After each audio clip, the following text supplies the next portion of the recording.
Hello dear student, तो आपने कल 152 पेज नंबर तक समझ लिया था। क्लास 6 के स्टूडेंट के लिए ये वीडियो है। फ्रैक्शन चैप्टर में आपको 152 पेज नंबर तक समझा दिया गया था। आज हम पढ़ेंगे नॉलेज फ्रॉम द पास्ट। किस प्रकार से हमारे जो पास्ट है, जो हमारा एंशियंट टाइम है, पुराना जो हमारा ज़माना है, वो कैसे हमें नॉलेज देता है। Fraction have been used and named in India since ancient times. ऐसा नहीं है कि फ्रैक्शन अभी कोई नया कंसेप्ट आया है। एंशियंट टाइम से, बहुत पुराने समय से फ्रैक्शन का यूज होते आ रहा है। Like in Rigveda, in the Rigveda, Rigveda जो कि सबसे एंशियंट वेद है, सबसे पुराना वेद कौन सा है? ऋग्वेदा। ऋग्वेदा में भी फ्रैक्शन का यूज किया गया है, फ्रैक्शन के बारे में बताया गया है। ऋग्वेदा में fraction 3/4 is referred to as tripada. क्या पढ़ा जाता था उसमें? उसे त्रिपदा। This has the same meaning as the word for 3/4 in many Indian languages. For example, 3 पाव। बहुत सारे भारतीय भाषाओं में 3/4 को क्या पढ़ा जाता है? 3 पाव। क्या पढ़ा जाता है? 3 पाव इन कोलोकियल हिंदी। कोलोकियल का मतलब क्या है? बोलचाल की भाषा। बोलचाल की भाषा में 3/4 को और क्या बोला जाता है? 3 पाव। इसके अलावा तमिल में, तमिलनाडु में तमिल भाषा बोली जाती है, तमिल में इसी को क्या बोला जाता है? मुक्काल। तमिल में 3/4 को क्या बोला जाता है? मुक्काल। तो ऐसा नहीं है कि आप सिर्फ फिगर इट आउट करते जाएं क्वेश्चन और बीच का जो ये दिया हुआ है ये ना पढ़े। ये आपके लिए इम्पॉर्टेंट है, इससे आपकी नॉलेज बढ़ेगी, तो इसको रीड करना जरूरी है। इसको रीड करिए। 3/4 को तमिल में क्या कहा जाता है? मुकाल।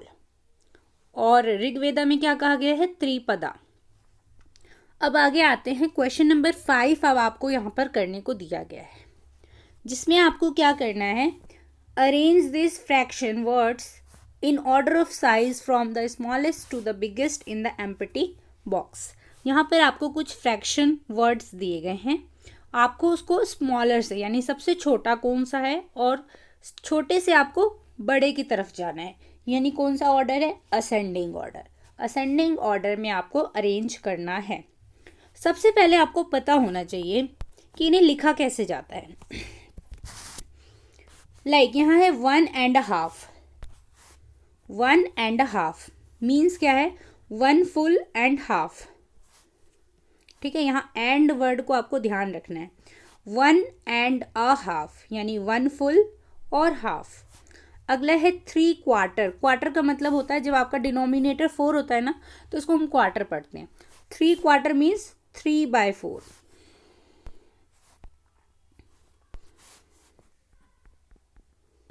3/4 मीन्स 3/4।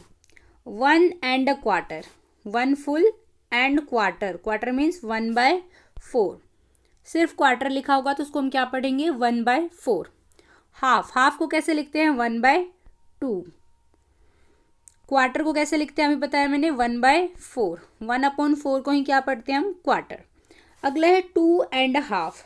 2.5 ये तो हमने लिखने का देखा कि हम इसे कैसे लिखते हैं। अब हमें इन्हें अरेंज करना है असेंडिंग ऑर्डर में। सबसे छोटा वाला सबसे पहले लिखना है। अब कई बच्चों को यहाँ पे समझ नहीं आ रहा होगा कि इनमें से सबसे छोटा कौन सा है। इसमें मिक्स्ड फ्रैक्शन भी दिए हुए हैं, तो हमें समझ नहीं आ रहा है कि सबसे छोटा क्या है। तो आपको फिगर से समझना है। देखिए, ये पूरा क्या है? एक 1 रोटी पूरी है। ये रोटी के एग्जाम्पल से ही समझते हैं। ये 1 रोटी पूरी है। अब यहाँ पर 2 लोग आ गए। कितने लोग आ गए? 2 लोग। नाम दे देते हैं। एक आ गया अनीश और दूसरा आ गया सरस। तो अनीस और सरस आते हैं, तो अब इसे हम हाफ रोटी में बांटेंगे। दोनों को कितना मिलेगा? हाफ हाफ रोटी। इसको क्या पढ़ेंगे हम? हाफ। हाफ का पिक्चर कैसा बना है? इसको ध्यान से देखिए। हाफ का पिक्चर कैसा बना है? इसको ध्यान से देखिए। हाफ का पिक्चर कुछ इस प्रकार से बन रहा है। ठीक है, ऐसे बन रहा है ना हाफ का पिक्चर। तो इसको ध्यान में रखिए कि हाफ का पिक्चर कैसा बनेगा। हाफ का समझ गए? अब देखिए, अब आ गए 4 लोग। अनीश, सरस, रितिका और कृतिका। 4 लोग आ गए। अब इन्हें हम 4 लोगों में बांटेंगे। ठीक है, एक हिस्सा रितिका को मिलेगा, एक हिस्सा अनीश को मिलेगा, एक हिस्सा सरस को और एक हिस्सा कृतिका को। यानी सबको कितना मिल रहा है? अनीश को यहाँ पर अब कितना हिस्सा मिला है? 4 हिस्से में से एक हिस्सा मिला, यानी कि 1/4, जिसे हम क्वार्टर भी पढ़ते हैं। तो क्वार्टर की पिक्चर क्या है, कैसी है? कुछ इस प्रकार से क्वार्टर की पिक्चर है, जिसे हम 1/4 भी कहते हैं। हिंदी में क्या कहते हैं? 1/4। क्वार्टर को ही हिंदी में 1/4 कहा जाता है। तो क्वार्टर की पिक्चर कुछ इस प्रकार से है।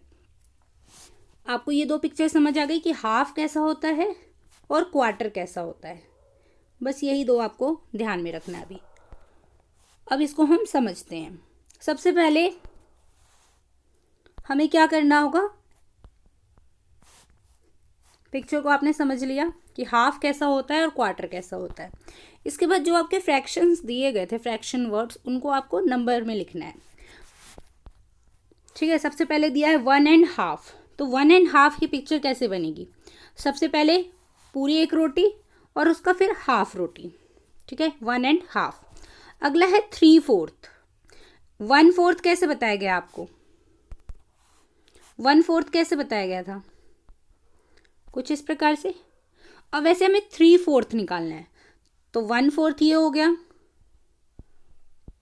अब ये क्या हो जाएगा? 2/4, और 1/4 और 1/4 मिलकर क्या बन गया? 2/4, और उसी को हम क्या कहते हैं? हाफ। कुछ हाफ की आकृति भी तो ऐसी होती है ना, हाफ कैसा होता है? ऐसा ही होता है। अब अगला है 3/4। तो 3 क्वार्टर मिलकर क्या बन जाएंगे? 3/4। 1 क्वार्टर, 2 क्वार्टर, 3 क्वार्टर। 3 क्वार्टर बन के क्या बन जाएंगे? 3 क्वार्टर। ये हमारा हो गया 3 क्वार्टर।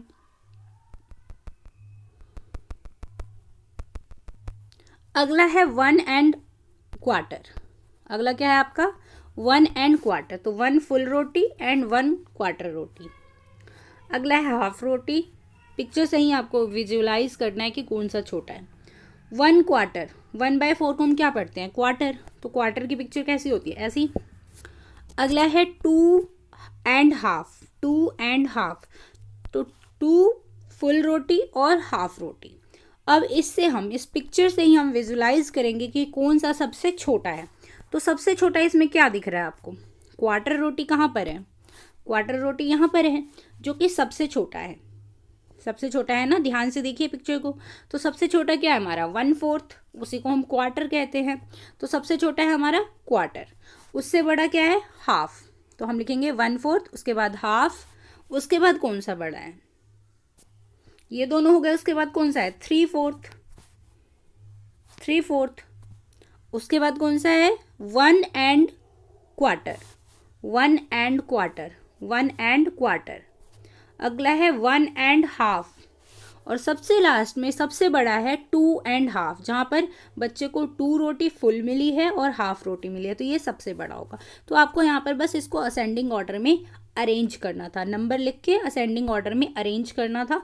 मैंने आपको विजुअलाइज करा के बताया है कि कैसे आप पहचान सकते हैं कि कौन सा बड़ा है।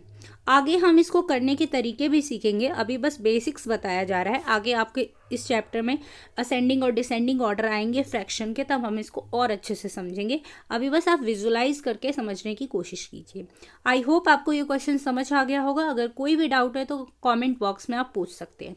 मिलते हैं एक नए सेशन में, तब तक के लिए थैंक्स फॉर वॉचिंग।